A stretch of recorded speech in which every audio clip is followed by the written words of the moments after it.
What's up, everybody? It's the Clanking Dragon here, and joining me today, I have Edric Snow. What's up, everyone? Season 3 for House of the Dragon is only 2 months away, so we're going to be revisiting Season 1 and going over our thoughts on the season overall and how it held up. We'll be doing weekly episode reviews once Season 3 is out, so don't forget to subscribe so you don't miss it, and make sure to check out Edric Snow's channel. I'll leave a link in the description.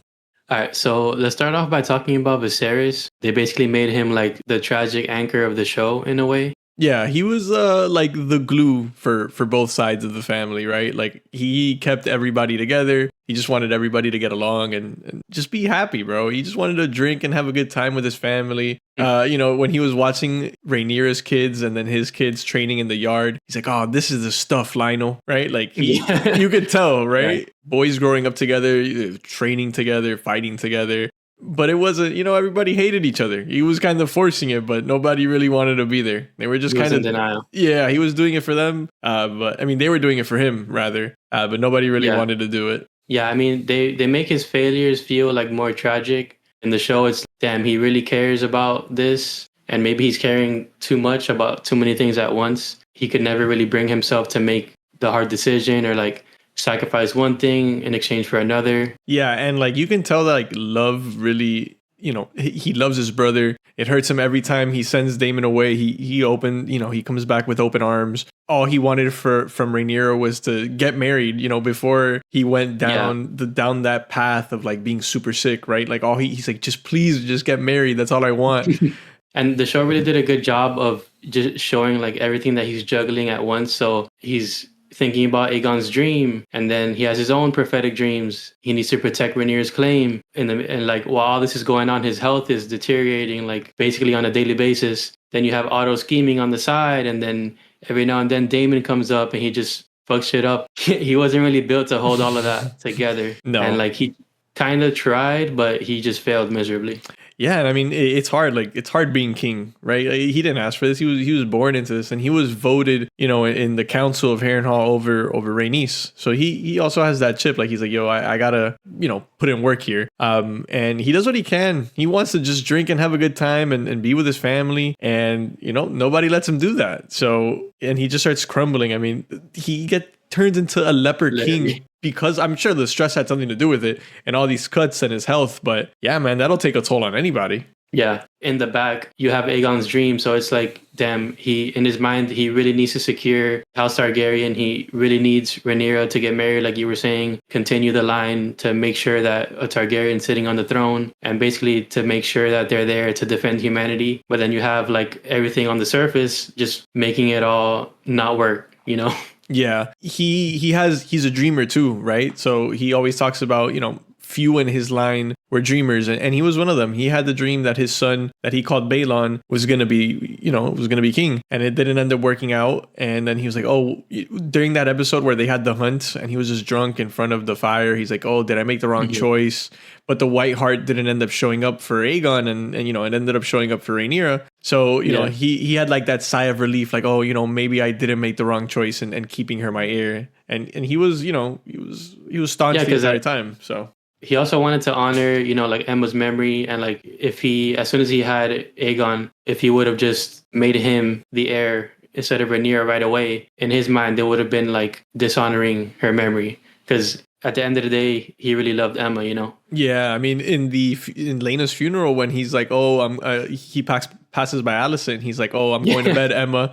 Right? Like he doesn't even care too much about Alicent. He doesn't care about his sons. He doesn't care about and even on his deathbed, he was saying, Rhaenyra, my only child. Like when Rhaenyra pulled up with Daemon, and it's like, damn, Viserys, you have 5 kids. Daeron as well, even though we haven't seen him on screen yet. But damn, you got 5 kids, but you're only claiming Rhaenyra, basically. Yeah, maybe he was like a deadbeat to the Hightowers. Yeah, he didn't really care about their side as much, right? Like Emma and that side, or Rhaenyra is what he actually cared about. Granted, the show doesn't, show us too much about him being a father, right? Other than him intervening, when Aemon gets his eye sliced, and he's like, all right, well, apologize. And that's it. Like, he did, like, your son just lost an eye, like, whatever. Yeah, I mean, from my perspective, like, he basically wasn't a father to any of Alicent's kids. He was only a father to Rhaenyra, the incident at Driftmark is literally an example of that. Like, imagine if it was the other way around and one of Allison's kids had taken the eye from Rhaenyra. It probably would have turned out a lot different. You know? That kid might Like, have gotten hung. Honestly, done. It wouldn't have been a slap in the wrist. Like, it might have literally been like an eye for an eye. Yeah, there's clear favoritism there, and that's why Alicent hates Rhaenyra so much, because she just does whatever the fuck she wants. She has all these bastards. And she gets away with Viserys it, yeah. turns a blind eye. He doesn't care. And you know, that's what ultimately leads to, you know, their downturn in their friendship. Yeah, I mean, Rhaenyra is basically Viserys' golden child. You know, she's the realm's delight. She could do no wrong in his eyes. Yeah, no, you're right. On that note, let's talk about Rhaenyra and Alicent's friendship. So they're basically introduced as best friends in season 1, and that's the complete opposite from their relationship in Fire and Blood. Yeah, I mean, there's a lot more like scheming or more, maybe not so much open to interpretation, but it's like in the book, it's very clear that Alicent's like, yeah, I'm gonna take over your throne and your birthright with my son. Like, it's more so like her and Otto were like plotting this the entire time. But I like how the show like builds it up in the beginning, like, oh yeah, you know, they're friends. They start doing, you know, when Rhaenyra runs away with Daemon and loses her virginity or ends up losing it to Kristen Cole, Alicent's like, I don't even know what to believe anymore. Like, I thought it was Daemon, but you fucked 2 guys. You're not telling me shit. People are questioning your virtue. Whoa, right? That's when she pulls up with the, you know, during their wedding, that she pulls up with the green dress, and you know, that's the start of the war, declaring war. So yeah, I kind of like how the show did that part. It gave their relationship more life, or friendship more life, because they, in the book, it was more like, I did this, you did that, and they took it from there. Yeah, I don't really like the direction that they took their dynamic in season 2, which we'll talk about eventually. Another day, but I do think it works really well in season 1. And yeah, it's one of the bigger changes that we have from Fire and Blood, but by establishing like a deeper connection between them, the show really sets it up for us to feel it when they fall out, you know, because at that point it's not really about politics, it's they just betrayed each other, or it's like a personal betrayal, you know. Yeah, and then you know, like when they have the dinner, right, where they have everything's going well until Aemon does the 3 strong boys, and then shit goes left. I love that one. Exactly, everything was going well. Like Rhaenyra was like, oh, I'll come back on Dragonback, and you know, it was a nice time. When they go like do like a parlay, Otto gives her that like a page that she ripped off from the book that, you know, that they value together. I forgot what the page was. I think it was like Nymeria from the 10,000 ships. That she gave her the page like, oh, like our friendship, you know, let's value it. But Rhaenyra was like, fuck that, you stole my birthright. Yeah, I mean, they basically make their friendship like that one thing that could save the realm, and they dig into that multiple times, not only in the first season, but in the second as well. But yeah, they basically transform what was a political rivalry in Fire and Blood into like a more personal tragedy, you know? Yeah. It makes it more complicated than if it were just like a stepmom-daughter relationship, which is what they had in Fire and Blood. Yeah. And then there's always like, when she had the kid, right? I think the very first episode of the time jump where Emma Darcy starts, that the second that Joffrey is born, Alicent's like, oh, bring him here. And she's like there, like bleeding out, like just gave birth. And you made her walk the steps, bleeding everywhere to go show you the kid just so you could show up and roast him and be like, hey, Lane, or maybe, you know, keep trying. One of them is going to look like you one day. It's like, are you crazy? Yeah, I mean, you wouldn't do that to somebody that you didn't hate. At that point, it's clear that Alicent hates Rhaenyra. Yeah. And it's like I said earlier, she is jealous of what Rhaenyra could do. She's having sex for duty, right? She's in a tower meant to have heirs for her king. Basically with a corpse. Right. So like there was like that juxtaposition when Rhaenyra is having sex with Daemon in the brothel and showing how, you know, sex is pleasurable for both men and women. And then they cut to Alicent being a starfish and just staring at the roof, just doing, being out of duty. Right. So it's like you see those things and you see why Alicent starts to resent Rhaenyra a bit there. So, yeah. And yeah, that's basically one of the bigger contrasts between them, especially when they're younger, because Alicent was forced into a corner and she was basically used as a political tool by Otto, you know, to like ascend the high towers into power. Meanwhile, Rhaenyra is basically breaking all the rules. You know, she's running off. She's at a brothel, you know, like not even covering herself, even though that's kind of Daemon's fault. Yeah. But she kind of like risks it all multiple times. And Alicent here having to play it safe, being forced to play a role, can't really make any mistakes. Yeah, she has to be the perfect, the perfect princess, or rather the perfect queen. Yeah. All right, let's pivot to Rhaenys. So another thing I really liked about House of the Dragon was that they made Rhaenys the one who lost the throne to Viserys during the Council of 101 versus Laenor. Yeah. So it really emphasizes that they definitely don't want a woman to rule. I think that's why they chose Rhaenys instead of doing Laenor, like how it is in Fire and Blood. So to just show that, like, hey, like, we do not want a woman running this shit. Exactly. In my eyes, it sets the tone for the rest of the show because it shows the audience from the first scene, like, look, Rhaenys Targaryen is influential. She's smart. She's a dragon rider. She's supported by Corlys, who's basically one of the most powerful men in Westeros, and she still couldn't win the vote to secure the throne. Dragon and everything. Yeah, that's this impossible hill that Rhaenyra has to climb, because the entire point of that was that it doesn't really matter how qualified or legitimate Rhaenyra is or could be. You could be as qualified as Rhaenys, but it still wouldn't matter unless you're a man. Like, the throne won't pass over to you. Yeah, it's like she tells Rhaenyra early on, like, men would rather put the realm to the torch than watch a woman ascend the Iron Throne. And that's a bar. Yeah, that was a bar, bro. She really killed it with that one. But yeah, no, I mean, that's just the proof, right? If Rhaenys couldn't do it, I mean, they're not going to want any other woman to do it. And that's why she told Rhaenyra, like, the sooner that you accept this, the better it's going to go for you. But obviously, Rhaenyra is not going to just stand meekly by while they claim her birthright. Yeah, I mean, and that's not even to say that Rhaenys basically had the perfect case and Rhaenyra did not. Like, she made a lot of mistakes and she overplayed her hand multiple times and it ended up biting her in the ass. But still, like, even if she would have been the perfect model for an heir, it still wouldn't have mattered. Yeah, it wouldn't have mattered at all. It also adds more depth and context to her reputation as the queen who never was, because it basically connects her rejection to Rhaenyra's arc, Yeah, and that's such a hard name, the queen who never was. Like, it just sounds so intense too. Yeah.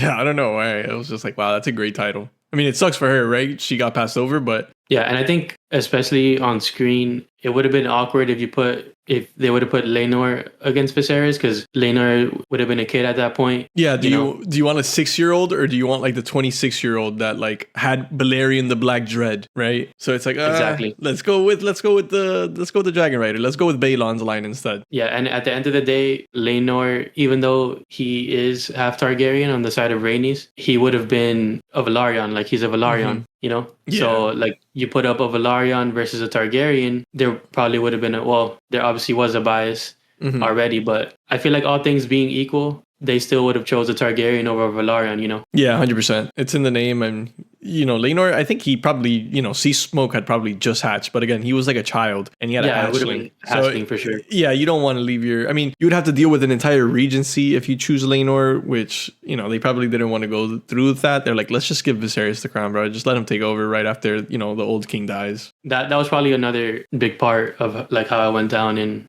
Fire and Blood. Yeah. And even though, I wish they would have expanded upon that intro scene, like many things, but there was also like other claimants that weren't even shown in the show. Yeah, like I think some of Sarah's bastards too, which one of them ended up being Hugh Hammer, which is great. I love that change, but again, that's for season 2 talk. But some of Sarah's bastards show up to claim the throne. She doesn't, even though she would have had she was Jaehaerys' own daughter, so she would have had a decent claim. If we were listening to female claims here, she would have been one of them. Yeah.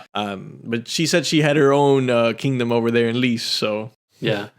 And I think even didn't one of Maegor's bastards also pull up? People that claimed to be, and there was a guy guy claimed to be Jaehaerys' bastard, and Jaehaerys was like, bro, what are you talking about? And they sent him straight to the dungeon for that one. Yeah, like, get him out of my sight. Yeah, like, what did you just say? But yeah, just a bunch of random claimants, but nobody really took them serious. It was really down to Laenor and Viserys. And there was also he also had a son that was a maester, right? Vagon. Yeah, Vagon. But he apparently they met, like him and Jaehaerys met. In secret or something. Yeah, in secret. It's like he may have offered him the throne, or he may have offered him counsel, But we don't really know. Yeah, we don't really know. But he had his vows, so he wasn't going to break them anyway. So yeah, I mean, that's where they left it off. I guess I like where they started, because we already had so many cuts with the time skips. Can you imagine if we would have started with like Aemond and Balon, and then their deaths, and then we start over, and then I don't know. Yeah, I mean that's how George wanted it. Yeah, it wouldn't have been bad. It wouldn't, but we would have just had to finish season 1 on a different note. Yeah, it would have been completely different. Yeah, but it would have worked. It would have worked. But I feel like so many, characters that you have to remember already with these time skips that it's like, I don't know, it makes it a lot tougher to start from back then.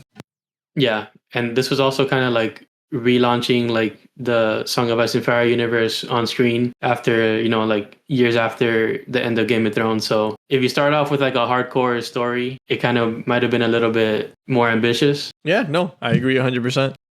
All right, so let's move on to what could have been a little bit better or left out from this season, from season 1. And let's start with the time skips. So in my opinion, I feel like season 1 would have worked a lot better as 2 separate seasons. 1 season with a younger cast and 1 with an older cast. How do you feel about that? Yeah, I agree. I think the 2 actors that they chose were pretty good. I mean, where it gets messy is with Lena and Laenor, because they had 3 actors. But I think I can see why they did it, because they needed to show how ridiculous it was when Viserys was walking with Lena, like talking about like marriage, and like Lena's like an 8-year-old kid and Viserys is this grown ass man. So they needed to show how ridiculous that looked. Because if they had Lena's other actor, it's like, okay, well, yeah, Viserys, why didn't you just do that? Why would you go out of your way to go for Hallis Hightower, So in that sense, I get it, but yeah, it just felt like there was just so many people that I had to keep track of. But yeah, I just feel like it would have been a lot cleaner if they would have done season 1 when they're younger, season 2 when they're older. They could have even kept some of the older characters. For example, they probably could have kept the same actors for like Rhaenys and Corlys and Otto. Because like when we get to the kids, we're looking at like what you were saying, 2 or 3 actors each. I mean, Rhaenyra and Alicent, it was just 2, but yeah, the kids needed those different actors in order to really set how it was. But yeah, it makes it difficult. Honestly, like I don't really blame them for the messiness, because it's like, fuck, dude, it's like there's so much going on during the dance and during this time period, because the seeds of war are planted way before. Right. So it's like we have so much ground to cover that it's hard not to hit these beats early on. So I don't blame them. It is a little messy, but it's like me personally, I don't even have any advice to give them to make that better. Yeah. I mean, at the end of the day, it's television. So I know there's a lot that goes into it. It's not just a script, and there's a lot that goes into it. But I just feel like if they would have invested in splitting season 1 into 2 seasons, I feel like it would have gone a longer way, because that way you could like let the first season breathe a little bit, develop everyone's dynamic more properly, and then it just hits harder in the end, Yeah, and you do 10 episodes instead of these 8 episodes and 6 episodes, and stop fucking with the recipe. Just do 10 episodes, and we could do 5 seasons. I get it, HBO constraints, but if you want something done right, that's how you do things. That's why Ryan Condal and George have this abysmal, friendship or relationship, not even a friendship, relationship that he speaks to other people to get to Ryan, right? They don't even speak directly anymore. George himself wanted it to be 4 to 5 seasons to begin with. And maybe he knew what he was talking about. Of course. We need to see everything. There's no way. Like right now, what is it? We're targeting 4 seasons. So season 3 is coming up, and then season 4 is going to be probably Aftermath and Hour of the Wolf and all of that stuff, which we need to see 100%. But I said I don't want to get into season 2 stuff, but their pacing is a little weird, because they're like speed running fights, like the Burning Mill fight. Like we didn't even see anything, right? Like they have like awkward timing, because it's like we'll jump 3 years between episodes. I think it was 2 and 3, but then like we'll spend an entire episode in season 2 where little to nothing happens. Exactly. So yeah, no, I just don't understand the pacing sometimes. Like sometimes it feels like we're going really fast, and other times it's like, okay, we're really taking our time here, which don't get me wrong. I like when we get to take our time and let a scene breathe and really focus on, a specific person or a specific scene or whatever the case may be. But yeah, like the battles are like, they're quick. They're like nothing happens. You just see aftermath. Yeah. Kind of like with the Stepstones. Yeah. Like that was a couple of years of war. And we basically got like 20 minutes of it. Yeah. In the show. I didn't mind the Stepstones. Again, a lot of my gripes come mostly from season 2. I feel like season 1, they handled it as pretty well. The battle of the stepstones was cool towards the end. Like they reserved it for like the final 20 minutes of the episode or whatever, where like Damon shows up and just goes like full badass, like 1v20 archers, and that really made it seem like, wow, man, Damon is him. And then Laenor showing up on Sea Smoke and the Valarians. Like I like the Stepstones battle. Again, yeah, like you said, they kind of narrowed it down to that one battle. But yeah, I like that one more so than how they handled things in season 2. Yeah. No, yeah, I agree that season 1 was overall a little bit better than season 2. Mm-hmm. Yeah, it was more solid, more put together. Yeah. All right. So on that note, how do you feel about characters not standing on business? So like you have a lot of decisions that were either caused by a mistake, by accident, or a misunderstanding. Yeah, they seem to really lean into that. The first one that comes to mind is definitely Aemon killing Lucerys, where he looked and he's like, oh no, Vhagar, no, what have you done? Like, bro, you were chasing him through the skies the entire time. This guy took your eye out. You wanted to kill him. What are you talking about? Like, oh, this is like, not what I meant. That was building up for years, and I feel like that was a huge miss. This guy chased Lucerys on Vhagar. He had this expression of like, I'm finally getting my revenge. This guy is done for. This is years in the making. Like, I lost an eye because of this guy. Mm-hmm. And then, it's by accident. He loses control of Vhagar. And then that's how the dance is triggered. Exactly. Yeah, that's where we get the famous line, you only lost one eye. How could you be so blind that we didn't get to see?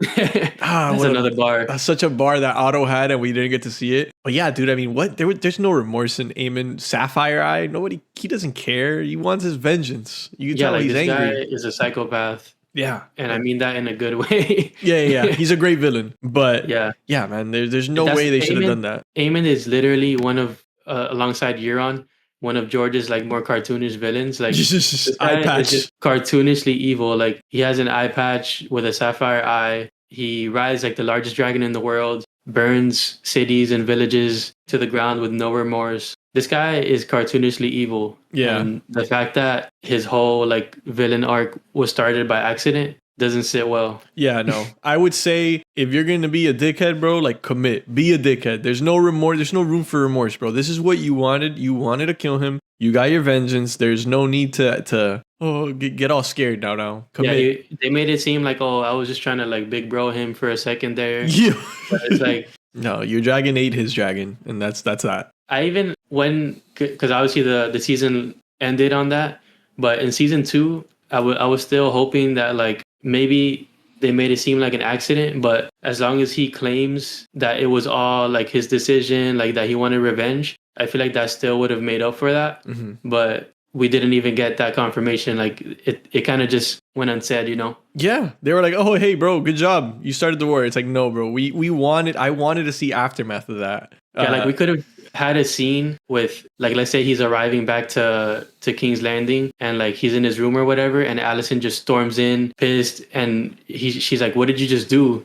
And Aemon could have been like, yo, I smoked them. Like, this is an eye for an eye. Like, this was years in the making. Like, how good of a scene would that have been? Yeah, we're at war, right? This is war. This is what war is all about. But yeah, but Alicent is another one that's like, I feel that they kind of made her nicer than I guess she didn't really. She was another one that doesn't commit to like, oh, you want to usurp the throne, do it. Like, commit to it. You don't like Rhaenyra, commit to it. You stop like you're showing up the Dragonstone. You're doing all this like I don't get it. And her like misinterpreting Viserys's words and then freaking out about it. I don't know how I feel about that method. Yeah, that's another thing I didn't really agree with because. Oh, this is one of the most pivotal moments in the Dance of the Dragons, and you're making it seem like she just misinterpreted. Well, not making it seem. You made it so that she misinterpreted Viserys' final words as reassurance of what she was about to do, versus I need to put Aegon on the throne because I want to, or because I'm trying to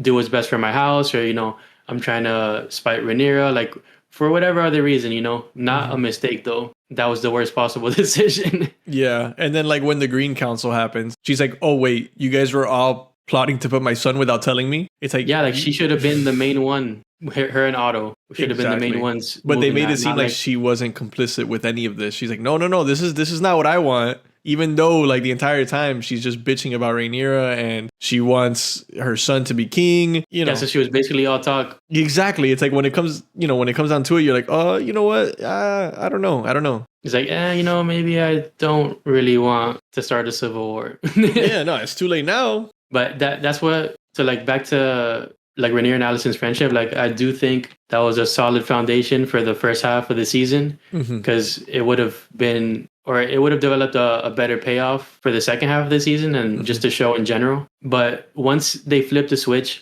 once Alicent felt betrayed by Rhaenyra, she should have flipped the switch and been like, from now on, it's on site. Like, yeah.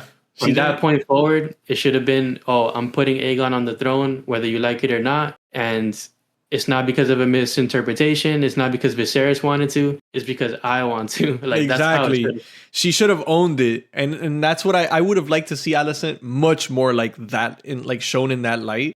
Because when the thing happened with Aemon's eye and Driftmark, and she just takes Viserys' knife and goes to slice Rhaenyra. Yeah, like, that's how it should have been. Like you said, from that moment on, it's like, okay, like this is where we stand. We do not like each other. We're at war. Yeah, it's my kids over your kids. It's my house over your house. From the moment the flip switched. But the show made it seem like, the friendship that we've built, we can't just throw that away, even though that shit is in the gutter, right? Like it's gone. For years, Yeah, like it's gone. And then you got Kristen on her side after being like, he apparently got spurned, right? Because she didn't want to move away to Bravos. So, and then they team up and all they do is talk shit about Rhaenyra. Yeah, and that also ties into, Viserys' last words, which was basically the trigger for Alicent's misinterpretation. But Viserys is thinking, he's literally on his deathbed, even though we didn't know it yet, but he's thinking that he's talking to Rhaenyra about Aegon's prophecy, and then it's actually Alicent. Right. And since there's a bunch of Aegons in the Targaryen line, she thinks that he's talking about their Aegon. Well, I don't know if this would have been possible for like a show, but like an internal dialogue, like I wonder if Alicent thought, was he talking about Aegon the Conqueror or our Aegon? Like, you think she thought about it, like, even for a minute? Or no, really? Dude, she just needed the green light to do whatever she wanted to do, which was put Aegon on the throne to begin with. That was just like her reasoning. She needed to believe that he was talking about her son Aegon to make it all make sense in her head. She's like, oh, because she's so righteous and follows the seven. At least she thinks she is. And then that makes it so that, I have his blessing. Well, I have the king's blessing. I get to do it. And that's why at the Green Council, Lyman Beesbury is like, you expect me to believe that the king's final wish was only said in front of the boy's mother? Like, I don't believe that. Well, for a good 5 minutes, Alicent, like right after the dinner where, like the whole Strong Boys line by Aemond, for a good 5 minutes, they made it seem like, like they're about to reconcile. Rhaenyra is going to fly back in a couple of days. They're going to rekindle, But then those words came, like Viserys' last words, and Alicent's like, you know what? Fuck that. Yeah, fuck Rhaenyra. You know what? My son is going to be king now. It's okay. But those words that he said, he thought he was speaking to Rhaenyra, and he was, trying to reassure her that, like, hey, yeah, I do believe in this dream, the Song of Ice and Fire, and we have to do everything we can to stop it. But, of course, Alicent had to be the one to listen to it, and here we are. Yeah. All right, so on that note, how do you feel about Rhaenys at the Dragon Pit? Dude, that was so unnecessary. Like, I don't know if that was just the only thing that I gathered from that is to show how the dragons are just crushing the small folk and how this is going to carry on to later seasons with the small folk. If you know what I'm trying to allude to, I don't want to get into any spoilers, but I just feel like it really showed how, like, this dragon just, it really emphasizes how, like, it's stepping on people. It's like hitting people with its tail, just running people over. You get into the fucking green's face. You don't bro fire. You're just like, okay, cool, whatever. I'm against you. And then you fly away. Right. So, like, the only people that were, the greens were threatened, but you didn't do anything. And the small folk are pissed now and they hate dragons. So, yeah. If you would have told me to write a scene for that moment, that was like the most out of character moment for Rhaenys, that probably would have been it, honestly. Yeah, I wasn't too much of a fan. I don't think so. I mean, did they just want to give Helena's the beast beneath the boards, like her little, or prophet. Yeah, I mean, but that was their whole made up thing. Like that didn't even need to be. Yeah, I guess they a just really thing. wanted to emphasize how much Elena knows and what she can do. But yeah, I that was completely unnecessary. I don't know, not needed. Not a fan.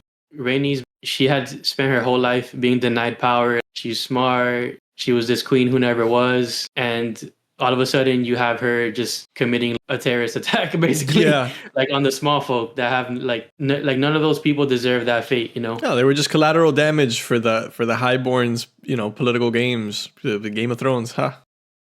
How do you feel about Laenor's fate? I like it because it humanizes Rhaenyra more in the sense that like everybody thought that she just killed her husband so she could marry Daemon. So even though Corlys and Rhaenys already think that she did it, it's not like 100% confirmed. But I like it. Yeah. The only thing that really makes you think is like a dragon's bond. Like you're not dead. Like Seasmoke probably knows that Laenor is out there. So how does that work? Because he got a new rider and he's alive. That's like the only thing that makes me like Yeah, I mean, I don't think that's so as far as like the show version of events, I don't think they've mentioned that, like how that works. So I guess you could say that they didn't really need to worry about that. But I do think it's hinted because in season 2, there's like a scene with, I think, Rhaenyra and Mysaria, where she's like, "Oh, Seasmoke has been restless lately." I think that was probably the moment where Seasmoke probably sensed that Laenor died, because like, why else would he be like restless?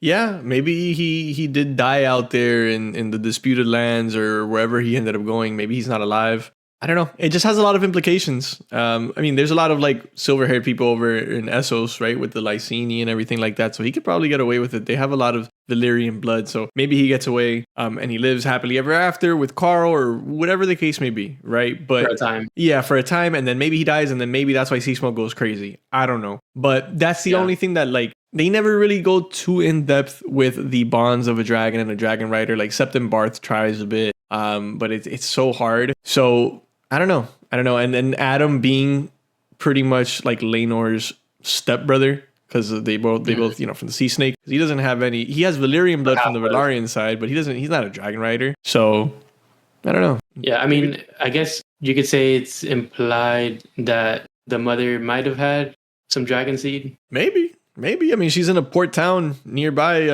Hull, which is near Driftmark, which is all around Dragonstone anyway. So I wouldn't be surprised if she did. I think maybe the dragon just likes the smell of Laenor, and since they have the same father, it's hard to tell. It's the same thing that I had as a thought, again, another season 2 callback, but when Ulf White, when he gets Silverwing, he stepped on the eggs before he got to Silverwing. So maybe she smelled the eggs on him, and that's how he was able to kind of, befriend her. Oh, that's a good catch. So I didn't really catch that. Yeah, so I'm like, is it like a smell thing? I don't know, right? It's like a scent. It's like a vibe that these dragons like vibe check you. I don't know, but that's my only gripe that I have with Laenor's fate. I'm cool with him living. I don't care about that. It's more the Seasmoke thing. Yeah, I see what you mean. Do you think that like Corlys and Rhaenys had like the appropriate response to his death? Yeah, I mean they were in shambles, and Corlys still believed that she killed Laenor.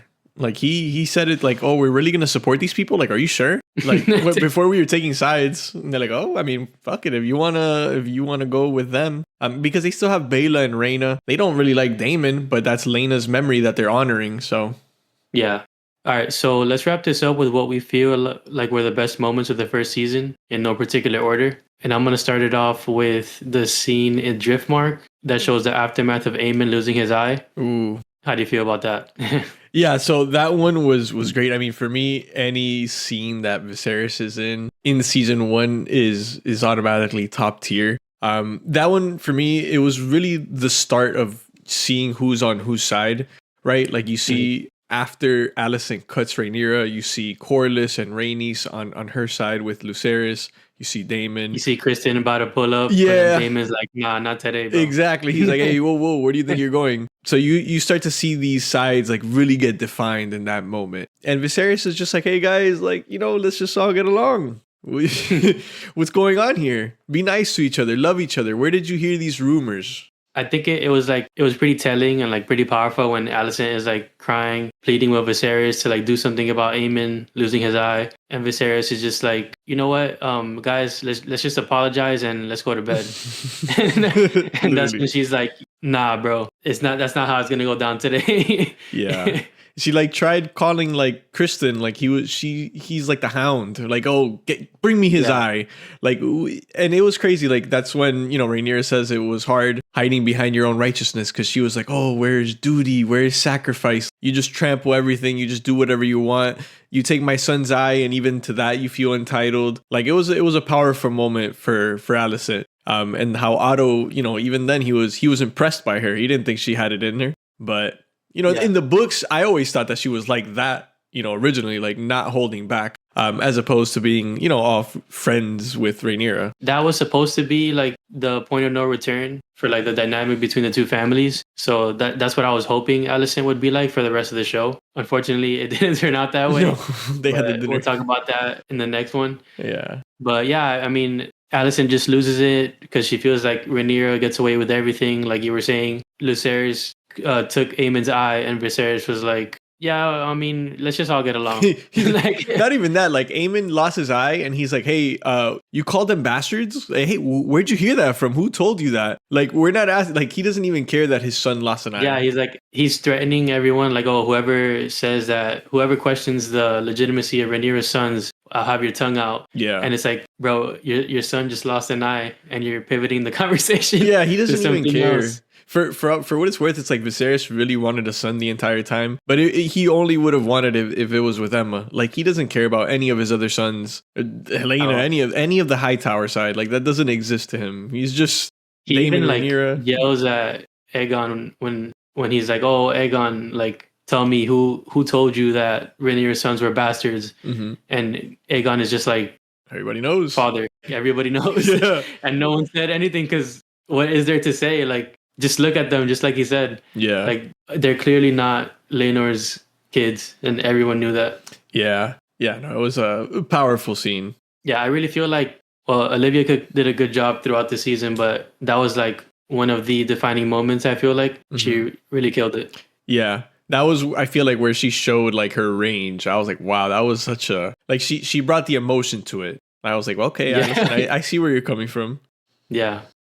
So another top moment this season had to be when Viserys makes the walk to defend Rhaenyra's claim. Yeah, that was probably my favorite scene out of season 1 in its entirety. For me, like when he entered, it was even the music that he came out to, Otto's face. Like you just see Otto getting up from the throne. Alicent is like, what's going on? And Vaemond, all his hope just leaves. And it's just such a dramatic entrance. Yeah, he thought he was about to inherit the entire... Yeah, he's like, oh, Driftmark's mine. Psych. When he saw the king, he knew it was a wrap. And I liked it. Viserys, like, he tried going up to climb the throne. The king's guard tried to help him. I think it was Eric. And he was like, no, I'm good. But once he saw it was Daemon, he let Daemon help him up, put the crown on him. Yeah, it was such a powerful scene and moment. Paddy Considine is such a great actor. Like I said, favorite scene out of, season 1 in its entirety. He just shut it down. He shut down. He's like, everybody, what the fuck are we doing here, right? This succession has already been made. Like, what's going on? Yeah. One of the reasons why I really like this scene is because I feel like Otto and Alicent thought they had Rhaenyra like checkmated in a way. Yeah. Then like here comes Viserys from his deathbed, pretty much to protect Rhaenyra's claim. I feel like it was almost sending a message that as long as he's alive, no one's messing with Rhaenyra. Yeah, like his only child, bro. His only child. Yeah. And he put his whole soul, like no milk of the poppy. I'm going to suck it up. I need to make things right for my family. And he just did that, bro. And it was crazy because the transition after that was the dinner that he wanted. And, it was interesting because that's like the first time we see Viserys walk in with the mask on. Mm-hmm. So, from there to go to the dinner, and then you see the mask off and you see how much he's deteriorated. It's just the makeup team killed it, but Paddy really brought that soul of like a dying man trying to make everything right, trying to bring his family together. Like you said, don't do it for the realm, don't do it for the crown, but do it for this old man that loves you all. These are the people that I hold most dear to me.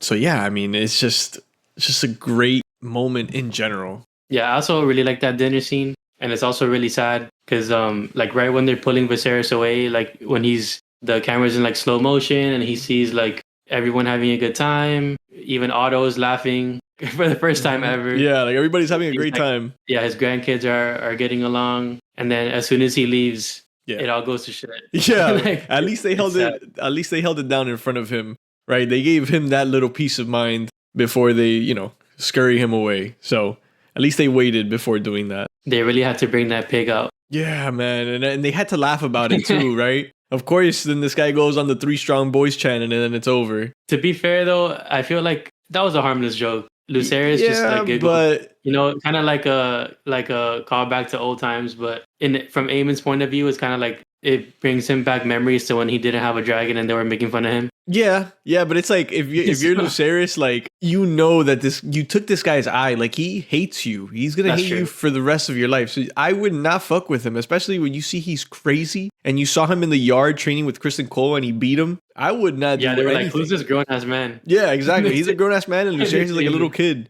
Yeah. So you think if Jacaerys was the one that, like, let's say it was him that made the giggle or whatever, do you think he still would have made the comment? Yeah, because it's still like thinking back to him being bullied. Like another thing to season 2, right? Aemon, he goes to the brothel to just cuddle with like the older lady, and like it's definitely his mommy issues that he has, but it's also like he's very sensitive, right? Like I don't know, like he was bullied his entire youth, so I don't know. I just wouldn't fuck with him. Obviously, if I know he's a loose cannon, right? I mean, even Alicent says that like a couple of times that like, oh, like they all know what Aemon is. Yeah, but he's angry.